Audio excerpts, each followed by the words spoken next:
Okay, we can get started. Good morning, all. Welcome to this seminar. This is our first seminar for 2025, and we are coming up with like a couple of interesting topics for you all. But before we get started, a couple of reminders. We would want you to keep your microphones muted as a courtesy for the other attendees so that there's no static noise. And today's session, it will be recorded for people in case they want like a refresher, or if people who missed the seminar, they can view it on the BRICS website, and the URL for that, it's posted in here. And as always, right, as in the previous seminars, even today, we encourage you to participate today.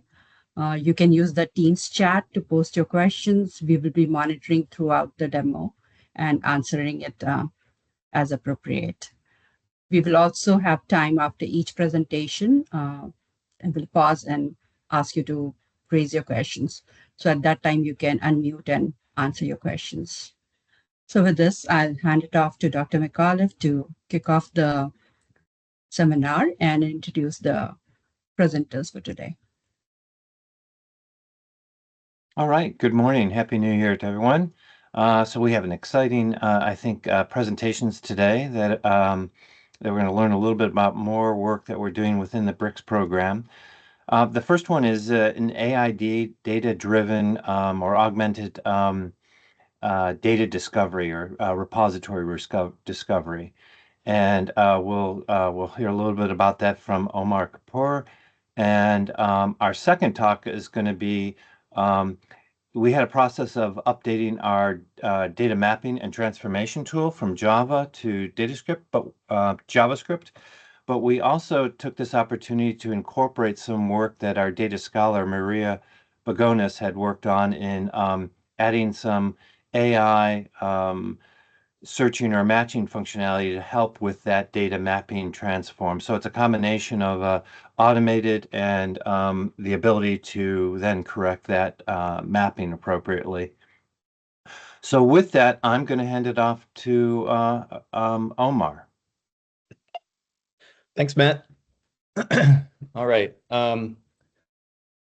So yeah, we're going to talk about a proof of concept that we've been building for AI-driven study repository searches. So as Matt said, this is sort of a data discovery effort, and we can go ahead and jump right in. Omar, would you like to share your own slides, or do you want to drive it? Oh, sure. Either well, way, if you want to drive it, sure. Okay, sure. Okay, so when we talk about using large language models for question answering tasks, a lot of times we, or especially early on, we go into kind of a basic chain, right? Where you're asking an LLM, in this case, shown as that model on the top row there. You're asking an LLM a question, user prompt goes to it, and a response comes back. That basic chain really relies on the pre-trained knowledge that the model has to be able to answer that question accurately. And so when we talk about RAG, retrieval augmented generation, the only difference in that chain is that we're inserting a knowledge retrieval step. So the user question still comes in, there is a knowledge retrieval mechanism that's triggered, and that prompt now that goes to the model now includes both the user's question and some special content or knowledge-based content that came from your database or your knowledge source that also goes to the model, which allows it to use that to direct its response. So that's really the main difference we're talking about here. Next slide, please. So why would we want to do this? So there's a couple of reasons that are sort of immediately become obvious. One is that this kind of makes these models, these AI applications more capable. So they're not relying on that pre-trained knowledge, and but you're still going to leverage sort of the general purpose or general abilities of that large language model to sort of understand language and do some reasoning and type things. And they're easier to customize. So in terms of developing them, we're not talking about fine tuning a model. We're not talking about messing with the model weights at all. So compute wise, it's sort of easier, and you're just talking about how do I get the right information at the right time over to this LLM so that it can answer that question. And then it also makes it more accurate, right? So because we're using the specific knowledge that we want, That's the LLM has been trained to really focus on what's contained in that prompt. And so this approach tends to reduce hallucination significantly, and makes the application more accurate. Next slide, please. So let's kind of zoom in on the knowledge retrieval part here. So as I said, the knowledge retrieval really just means that we're pulling the relevant information and inserting it into the prompt. And so how that happens is going to be up to the developer really. And it also kind of depends on how much content are we talking about. So if you have like very small amounts of content, sometimes you can just put all of it in the prompt. And that might be similar to if you say like upload a PDF to a chat bot and you're asking it questions about the PDF, right? That whole PDF is likely going into the prompt, and the model is taking your question and then providing an answer based off of that. But as you start to get larger amounts of content, then your retrieval mechanism becomes important, and it can't just be push everything into that context window that goes to the model. So then you need some sort of a retrieval method. And so another AI tool that we're going to talk about here is semantic search, which is using embeddings. And that's going to allow us to take a much larger database. Like in this case, it's a database of for different repositories. They'll have hundreds of published studies, and so we've got all of those studies we want to pull from and be able to put whichever studies are most relevant to that user's query in front of the LLM. At the moment, it's trying to answer that question. So we're going to be trying to accomplish that using semantic search, using embeddings. Next slide, please. So just to kind of pause on what are embeddings here, we'll do kind of a high level overview. So embedding is really just a vector of a bunch of numbers that describe a word or multiple words, can be even an entire document. And really, it's a model that's similar to a large language model that took those words and transformed them into an array of numbers. And what that does is it allows us to compare any two pieces of text, because now we've got basically a bunch of numbers to describe the text on a semantic level or in a semantic space. And we can do things like between any two vectors, we can check, how similar are they to each other. Next slide, please. And so in order to do that, we're going to utilize a vector database. And so this is, the same technology or the same underlying AI technology that Colton's going to be showing as well to power the data mapping in the JavaScript application. And here we're going to be using it to retrieve studies that are most relevant. So the vector databases are also nice because they offer these sort of optimized methods for finding the nearest vector. So as you start to load a lot more vectors into there, a lot more records, right? Then it's able to scale really well, right? Because it has these optimized approaches for that. Next slide, please.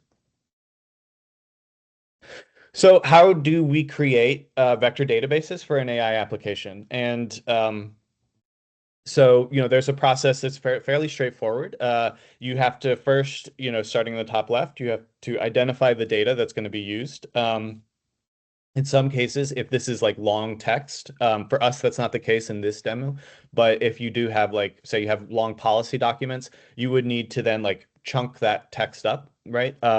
So that you can then create embeddings for individual chunks of text and sort of retrieve chunks.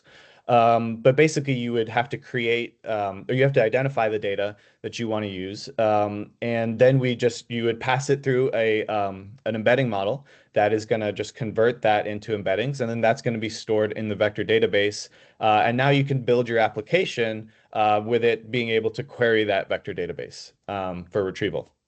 And so what we did for this approach, because we're trying to create something that's fairly scalable, and it can use, more and more repositories could be added to it.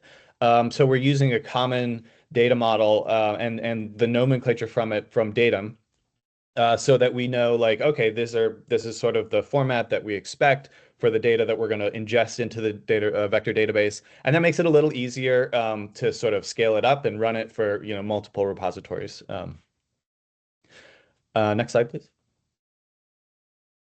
Okay, so the use case we're going to demo here is that we're going to be taking any given user query, and we're going to search for relevant repositories of data first. And then if we find those relevant repositories, we're going to search within those for relevant studies. Based on what the model or what the process finds there, it's going to provide a summarized response that will direct them to the studies that have more information or relevant information about their query. If it doesn't find that, well, I'll talk about that actually in the next slide. We'll go through the flow before we actually jump into the demo. So what are the goals here that we're trying to accomplish? So we want to be able to unlock repositories and studies by making them more searchable, right? A lot of times we use things like keyword search to look for our text or our documents, right? And that is rather inflexible. So the semantic search really helps out the retrieval process here because by using those embeddings, we're basically going to say we want to find things that have a similar meaning as opposed to using the exact same words. And so that's a really powerful sort of search ability.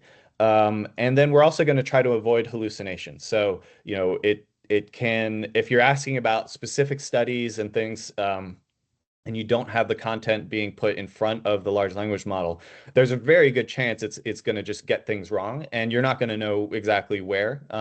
So it can hallucinate really easily in those cases, and so we want to avoid that, obviously, by putting the right, specific information in front of the LLM for it to do its job. Next slide, please.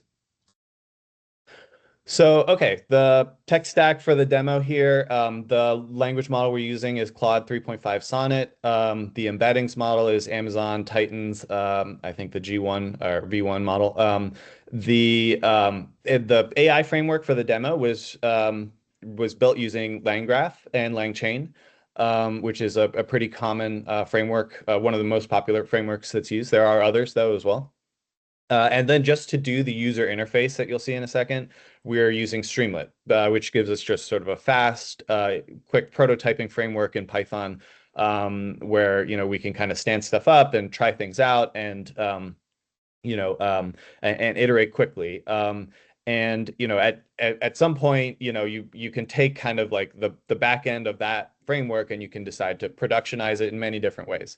So it doesn't even have to necessarily be implemented in sort of the way it is right now. I think actually we'll go through this user flow here in a second, but it's useful to think of this as sort of just another extension, almost like an agent, right? It's not a very agentic flow here that's shown on this slide. It's quite linear. We're not kind of giving the AI application the ability to sort of be recursive, right? And query tools. But we've been looking at that actually, and we could even port this flow into that. That's probably a longer discussion. But at least for now, we're kind of keeping it simpler and adding complexity sort of as we go, which is usually a good way to approach these kinds of things. But right, so you can think about this as basically an extension of the AI capabilities that you could add together as sort of building blocks. So for example, if you had a chat like interface that like Chirp, for example, that interface could call this flow, right? If the user is looking for a certain query or a certain data, study data, then that could sort of as like an agent calling a tool, you could have one application calling another application or another flow, right? And getting some information back and then using that elsewhere. So you could kind of use these as building blocks in a sense if they're sort of built to work together. But this is going to be a very specific flow that's really just taking an initial query. It's going to come in and be analyzed first to see, like, is it even within the scope of NIH? Should we even be, trying to answer this question? So if you ask it about baking banana bread, it's just going to route you through the bottom here and going to give you a response that's sort of like a PR person saying, hey, sorry, we don't really talk, we don't really answer questions about banana bread, ask us about healthcare type things.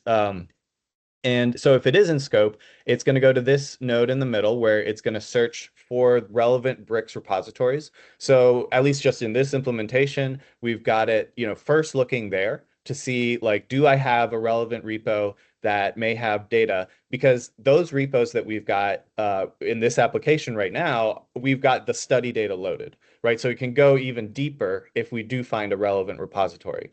So right now for this demo, we've got the FitBur for traumatic brain injury study data repository or study repository, and the PDBP, Parkinson's study repository. So those are the two repos we have. We can go up to, I think, about 6 or 7, and obviously that could just be expanded more. It's just as the data is kind of there and available to use. We are only using public data, I should also mention. So these are just the abstracts that we're using. We're not actually using any of the data that is, submitted into the BRICS system. It's just purely the studies and trying to find useful information based off of those studies and their descriptions. And if the application doesn't find any BRICS repos that are relevant, like for example, if you ask about mouse genetics or something, then it's not going to be able to find it there. So it's going to go to that bottom node where it's going to search for a wider through a wider set of repositories, which we pulled from the NLM page of domain-specific repositories, which had about 147 different NIH repositories and their descriptions, as well as URLs. So if it can't find the specific studies, it will then look for a repository where it doesn't have study data, but at least it could say, hey, this may be useful for you, and here's a link you can get over there. And then that's all going to basically, whichever path it goes, it's going to end up providing a response to the user with that information. So that's sort of the flow that we're going to demo here. And then I guess, Preeti, I'll share my screen here. Yeah, before we do that, Omar, we have a question in chat. Sure. Veerasamy, he's asking, how close did you get to the highest similarity using semantic comparison? Or did you only retain the top match? Yeah, that's a great question. So the semantic comparison, I mean, the distance you get, because ultimately it's a distance, right? Metric. The amount of distance that you want is going to be relative to sort of to probably a few things, but one of the main things I think is the amount of text that you're comparing. So for example, if like in Colton's thing, he's going to be showing a comparison of data elements. And data elements are much less text, right? It's sort of like a one line describing the question, right, that's used for that survey or whatever it is, the data element. But it's just a few words really in that line, right? Versus a study abstract is going to be at least like a paragraph of text. Now you don't need necessarily to match completely on that paragraph, right? In fact, you probably don't want to match totally completely. You want to match on a few like really important words. So the distance that is going to be useful in terms of having a cutoff threshold is going to be relative to that. Now we could do some experimentation for that, but instead of using that for a retrieval mechanism in the current demo, we're basically going to say, okay, give us the top X number of searches, and that's something that we can obviously customize. So we're going to say, in this case, it'll be 5, right? So it's going to look for, anytime it's doing that retrieval, it's going to pull 5 records back. And then those are going to go through through a reflection step, where the LLM is basically going to say, okay, these are the records retrieved. Let me go one by one and say, like, is this summary relevant to this question? If it is, I'll include that, right? So it's going to have sort of an LLM-based filtration process, right, on what's retrieved. So it doesn't just give you everything back, because that's a great question. The semantic retrieval is just going to give the top X number of records. Now, there are other ways to do that, right? Omar? Yep. I think we could probably talk about this for a long time. Thank you. Yeah. So we could always take this offline for more detail. But yeah, okay. Yeah, thank you, Matt. I tend to get lost in these rabbit holes. I find them very, very interesting and hard to resist. Yeah, all good, all good. And we can Yeah. always take it offline. If you need to, reach out to Omar for additional information, feel free to. Yeah. So this is the proof of concept user interface. So we've got sort of it's still kind of very early demo proof of concept. And so, take kind of all of it with a grain of salt, but we've got kind of a overview or sorry, the nav bar over here on the left pane.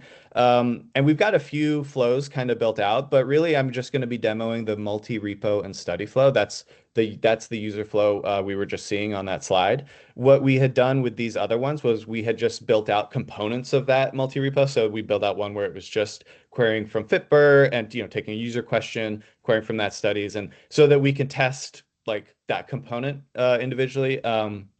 As well as the other repo flow, which is pulling from that NLM source. But we're just going to jump over to the multi-repo and study flow. And I've got a couple questions here pre-selected, but I'm going to add a question. So as I mentioned, there are two study repositories included here. I'm going to hit submit to start this. You'll see the node that it's on, kind of mentioned here as it's going through this process. So it's finding relevant BRICS repositories. It's already done the retrieval there. Now it's reflecting on the studies that it pulled back. Excuse me. And it'll just take a moment here. But this what it's ultimately doing here is it's finding two relevant repositories, the PDBP repository because we're asking about Parkinson's patients, and the FitBur repository because we asked about TBI. And so what we see is response. Basically found these studies. So it found a FitBur study, traumatic brain injury and repetitive head impacts, contributions to blah, blah, blah. I won't read the whole thing, but basically, we have we have the repository it's coming from. We have the study URL where it's available. So that repo has to have published that study information on a URL somewhere for us to pull it. For FitBur, we have these for this demo. At this point, we currently don't have them for PDBP, so you won't see it there. But you can just jump straight here to get to that. You can also see like a summarized blurb from the LLM that explains why that study might be relevant to your query. And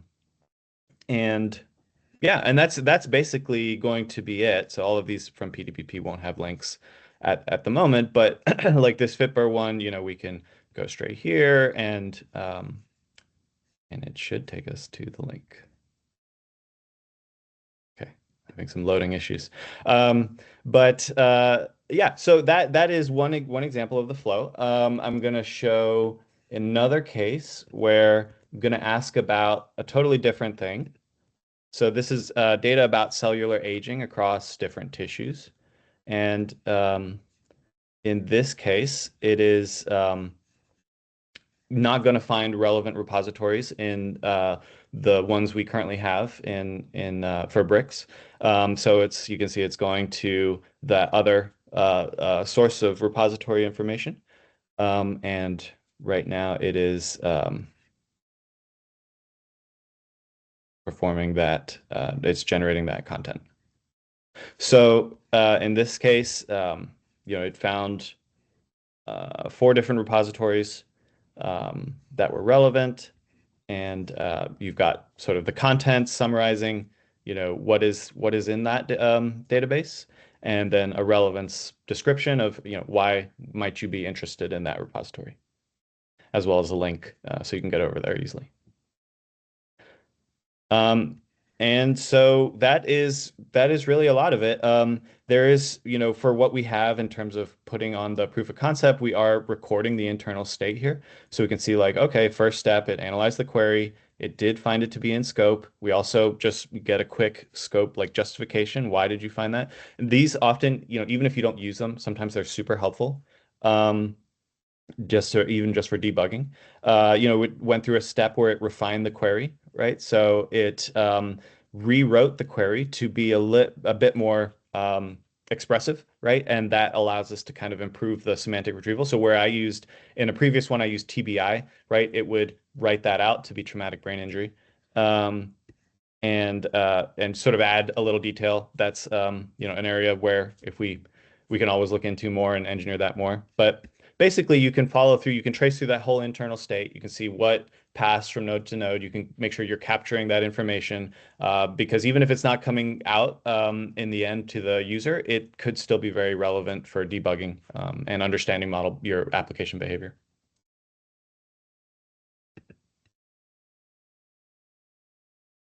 Um, Looks like we have another question. I think I'm close to time on mine, so I think we have time for some questions. okay. I do see. Okay. Considering the vector conversion of these repositories, I assume the vector database will be quite large. Could you, for example, share your vector database with mine or others? Yeah, I think that's a real point for collaboration and synergy. So if you have a common approach to using the vector database, like, okay, we're going to try to, use this format and, we're going to pull this way, then everybody can kind of build theirs the same way, right? And vector databases can get, be a lot more usable because if you can use it, like if you could take this and you could use it, other institutes or other NIH applications could utilize this, and anything that other folks are building, then it's kind of like Legos and building blocks. Yeah. We are So, just for so reference. Omar, Oh, sorry, go ahead. just really quickly, because we're using the datum specification, which is metadata about the repository, it's a condensed. So our vector database is not huge. Is Yeah, that correct? that's correct. Yeah. So by using that, it's actually not as big, and then also the performance is a little bit better from that. Yeah, that's true. And there is a process to put in place for saying we have to maintain this vector database. So as you get new studies published to your repository, you'll just need to add those records to the vector database. And for reference, we've got 232 FitBurst studies and 78 PDBP studies in those vector databases, and we've got 147 repositories from that NLM source. Um, Downside to everyone doing their own vector database, vector embedding model. Yeah, they all have to use the same model. That's correct. Yeah. And the embedding models are quite cheap, right? They're very, compared to the language models where you're paying by the token, the embedding models tend to be really cheap because it's just one pass through. I don't get into the details there, but yeah, it's so just in terms of costs, it tends to be, you know, we did one repository that had 500,000 records, and it was maybe a cup of coffee was the cost, or maybe less than that. So it's gonna vary. Don't quote me on that, but it should be a lot cheaper. And you would just, if you're going to switch a model, which you wouldn't want to do very often, you would need to like recreate to that question about needing to be on the same model. You would have to recreate all the embeddings for all the vector databases that you want used with that model. So something to consider. But the embedding models are also quite good. They're general purpose. They can handle a lot of different things. So it's not expected that you would commonly have to upgrade your model. Great. So I'm just going to add there are a couple other questions, and I'm going to just try to answer one or two of them, and then we'll move on to the next demo.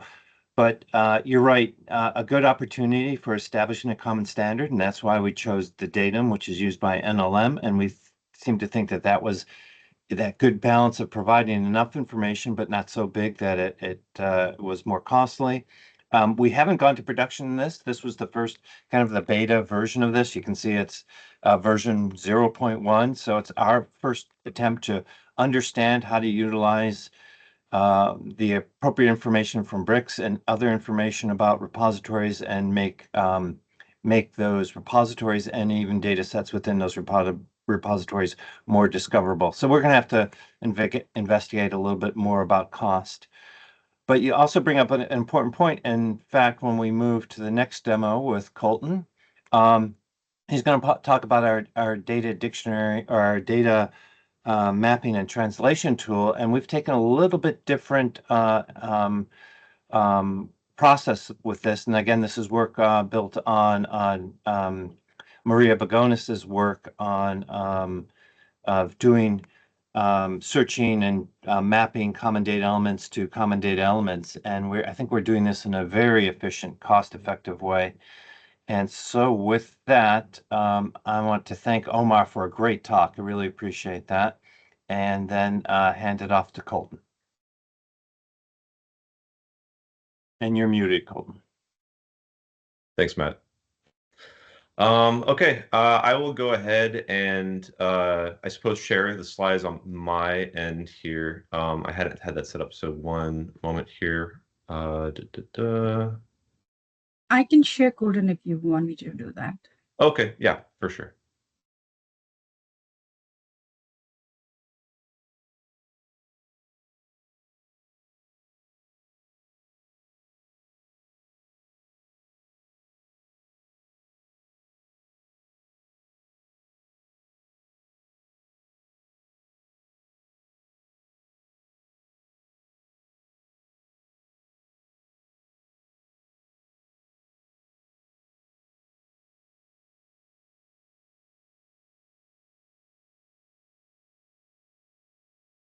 All right, thank you, Preeti. Hi, everyone. I'm Colton Farlow. I'm a developer on the BRICS developer team. And so what I'll be talking about here is the work that we've done for AI integration during our revamp of the BRICS data mapping and transformation tool. Next slide, Preeti. So basically, what I want to do before we get into the meat and potatoes of everything is talk about what the tool is necessarily supposed to do, why it's needed for the BRICS system. So basically, data that comes in is not necessarily in BRICS format readily. And so when you have non-native data and you want to submit that into a BRICS repository, you need to actually do the work and transform that data into something that we can actually go and submit. And that's where the data mapping tool comes in. Because normally, if you had pre-transformed data or you did a form already in the BRICS format, is that you would go into a BRICS submission tool and you would go and validate that data and upload that into the BRICS repository. This is just the step before that, and that's how that hooks into all of this. We are mapping non-BRICS data elements into BRICS data elements, and that's what I'll be showing in my demo here. We're going to be, what it does, at the end stage is when you finish up with the transformation tool portion, you will have a BRICS compliant CSV in order to go and submit. That's the end result of what we have here.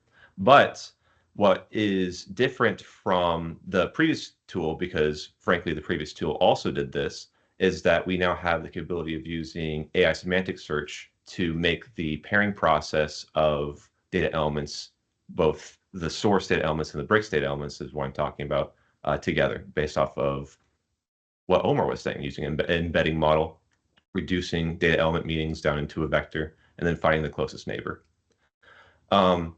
The tool that we have was developed by Maria Begonis, Dr. Maria Begonis, and is a standalone tool that you could use right now. However, we're using a different hookup to that. It's an open source model that we have hosted on-prem or on-premises, as opposed to it being hosted on the cloud.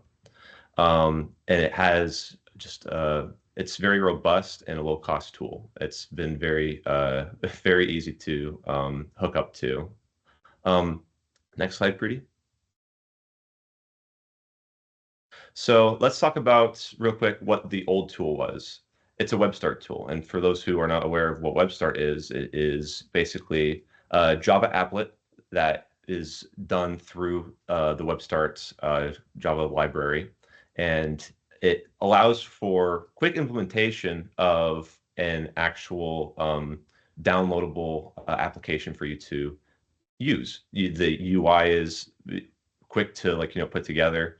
It's relatively with no frills, but you get what you want out of it very quickly. You could download this right now from the BRICS public site, and it'll look a little something like this. If you are not familiar with the web start, you can tell from looking at this image that's shown here is that it's kind of hard to know where to start. It's kind of hard to know if you haven't already been doing this, how to go through the entire process. You have to reference the user guide, you have to gain your own knowledge of the tool. It's definitely not a hassle, but it's definitely a job in and of itself to use the tool. Next slide, Preeti. So just going off of what I was just saying there, the UI UX is less intuitive. The flow is not easily discernible, which is obviously when you want users to actually use your tool, this is not what you, you want to have an actual intuitive UI UX design. You want to have users be able to look at an item and know this is where I need to go to next. It also requires manual pairing for every single non-optional data element that's within the form structure that you're trying to pair it to. And so what this means is that if there are a lot of form structure data elements that you need to pair it to, that's a lot of manual pairings that you need to do. Some of these are simple, some of these are not so simple. And so it'll take a lot of time just to figure out what goes where, how the puzzle pieces connect. And so there's also an issue with the WebStart tool in our continued support of it. The WebStart framework is deprecated. Our code libraries that we used for it, especially for web service calls, are also deprecated. And so there's concerns about continuing to support these older aspects of our system when we were already doing our revitalization efforts to upgrade older tools and older frameworks to a new standard. Next slide, please. And so that goes, that's the segue into why the new DMT tool was just the best candidate for implementing AI semantic search. We needed to change it regardless, and we had the idea to, we knew that there was like an easy way to fit in our work with AI into the actual workflow, and which is very exciting. It's basically, at the end of the day, it's just the old tool, but better. AI pairing with data elements makes sense. Like Omar was saying earlier, data elements have just a small blurb of description data. There's not very much to chew on, and so you can get very high quality and reliable results from the semantic search. The UI UX is far more readable. You could go into there now after this demo here, and you will know how to progress through the entirety of the tool. We now have API calls of BRICS microservice endpoints, basically just a different avenue to getting to our publicly available data through our system, not through web service calls, but through our microservice endpoints, which is what we have been migrating to over the past several years. And the tool is also fully available in your browser, and you can use it without having to download it. There's no need for worrying about whether or not you have the most recent version of the tool. It will be fully updated whenever you go into the browser with no download. And so obviously the real showcase here is the incorporation of the semantic search that was previously developed for other applications of BRICS. Obviously Omar's tool here, and then also the AIMS40E tool that Dr. Maria Bugonis had created. Next slide, please. So how does the AI integration work? AI pairing is obviously, as I said previously, done through the AIMS40E AI semantic search. And what it basically just ties into what Omar had just demoed is you basically, the model reduces the meaning of the text provided, in this case, the data elements, description, or title, however you want to call it, reduced down to a vector, and then you search for the closest neighbor of of that data element or of that potential data element. And that's how you find something that has similar meaning, as opposed to just looking for keywords in a search. And then if the keyword does not exist within, like, another data element, well, you can't find it, even though they have similar meanings. They're synonyms. So for individual pair, it's extremely easy. You just pick the highest certainty result.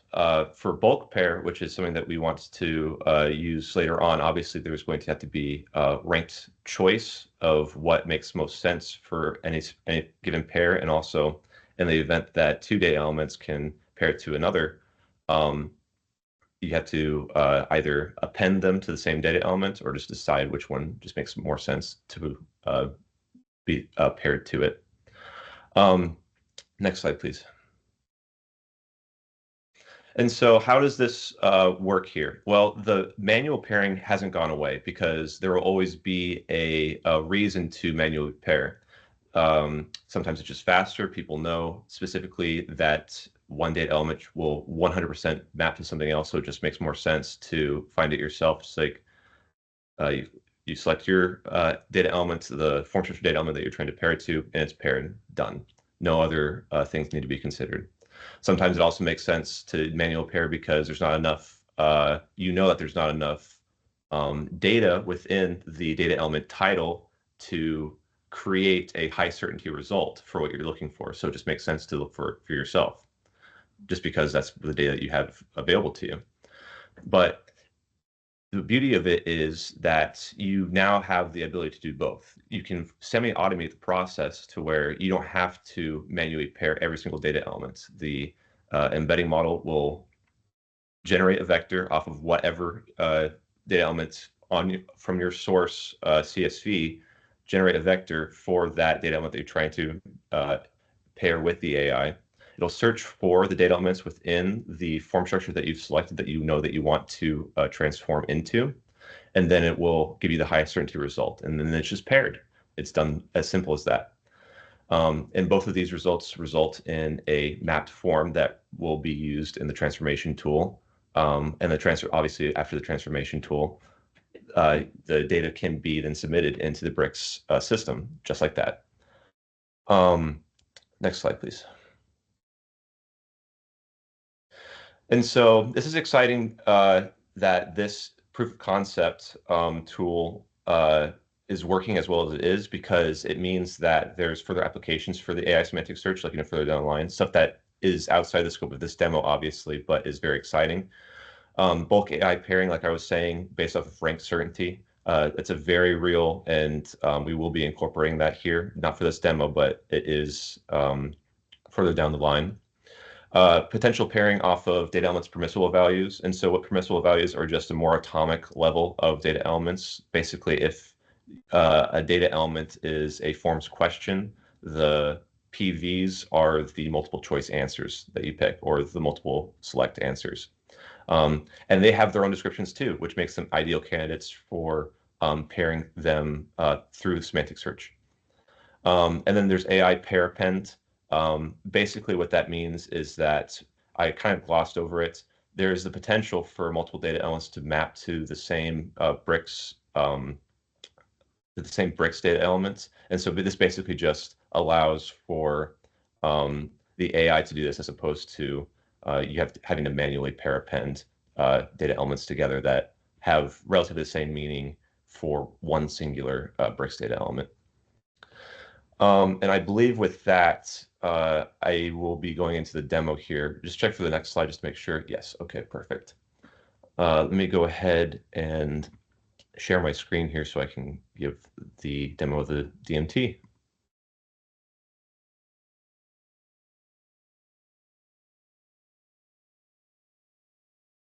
And so just high level, this is on BRICS public site for stage. This is going to be talking to FIPR stage. So this is not on production right now, but for the purposes of this demo, this is all the same data, all the same framework that we'll be using when it actually goes off onto prod. So we only have FIPR for this demo. You select FIPR, but when you select an instance, there will be several here in this dropdown. Basically, whatever instance that you know that you want to eventually submit data to, you'll be selecting the instance that you want to here. In this case, we only have FIPR. You will be able to see the list of form structures on the side here. They will be either in the published or in archived state. You will select from here the form structure that you want to submit to. In this case, I'm going to be submitting to ACE, or acute concussion evaluation. Here, you'll be selecting your data elements, which is your source file, the source data that you're wanting to transform, or the source format that you're trying to transform into the new form structure system.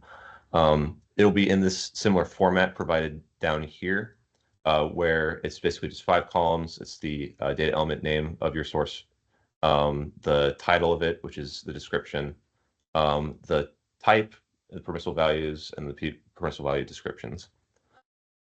Here, I'll just be choosing one that I have prepared. Select here, and we move on to the secondary cards. And this is where the pairing starts.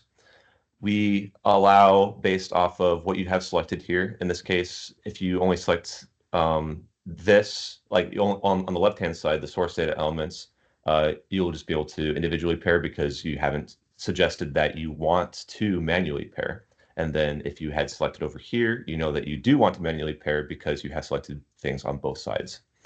In this case, I only have one data element out of all of my data elements for my source file that I am going to want to transform with AI. And in this case, say that this title was insufficient to pair with an AI. And I knew for a fact that ACE cognitive symptom score was the correct mapping for this. It's just a simple matter of pairing the data elements, and it shows down here what has been paired. Here, I have a more robust description that I know that the semantic search will be able to pair with. And so then I just allow the semantic search to do it for me. And it has determined that concussion's prior number was the correct one. And we know that this is correct because when we check and see as humans that how many concussions have you had before this injury? And the description for the data element that it has just been paired to is the number of prior concussions. Even though that there is no keyword match here, except for, I suppose, concussions, it knows that the meaning of the two are similar. And so it has gone and paired these. And so if we had, for instance, permissible values that we need to, oh, sorry.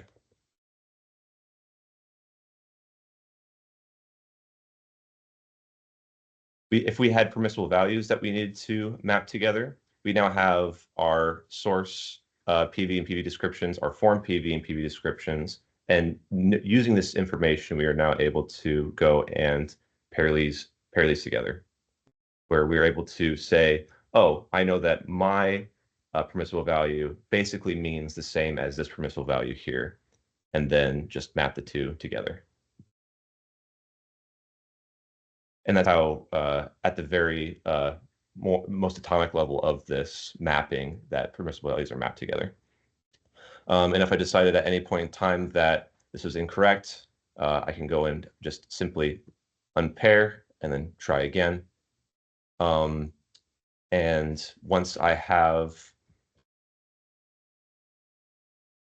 both the required elements completely paired, I can then just go down here and generate my mapping file, which I can then take later on to go into the transformation tool and fully transform my data. And then I'm off to the races and ready to submit to the BRICS system. All right. We'll go ahead and stop sharing here. Are there any questions? Excellent talk, Colton. Before we jump into any questions, I actually did have one question. Could you talk a little bit about the model and how it's really we're using a local model that's a little bit smaller, and therefore we don't have to we don't have to incur the cost of using Right. I think I might have just only briefly touched on that in one of my earlier slides, but we have the model hosted on premises. It's lightweight. It incurs very little cost to us to actually run and use. If you have, say, a more like a larger model running on the cloud, that can incur lots of costs as you continually make calls to it to do the searching, but luckily enough, ours is lightweight, does its job well, and it's hosted on premises.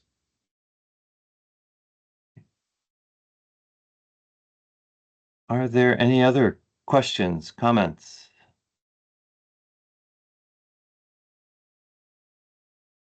Well, I wanted to thank both Omar and Colton for some great talks. They're both they support the BRICS project, and they're with Publica Sapient, and they really did an outstanding job. You should feel free to reach out to either to me or anyone on the team, and we can provide more information to you about these various tools and get feedback, and take your feedback. So thanks again for joining, and thanks Colton and Omar. Thank you. Yeah. Thank you, Thank you, everyone. everyone.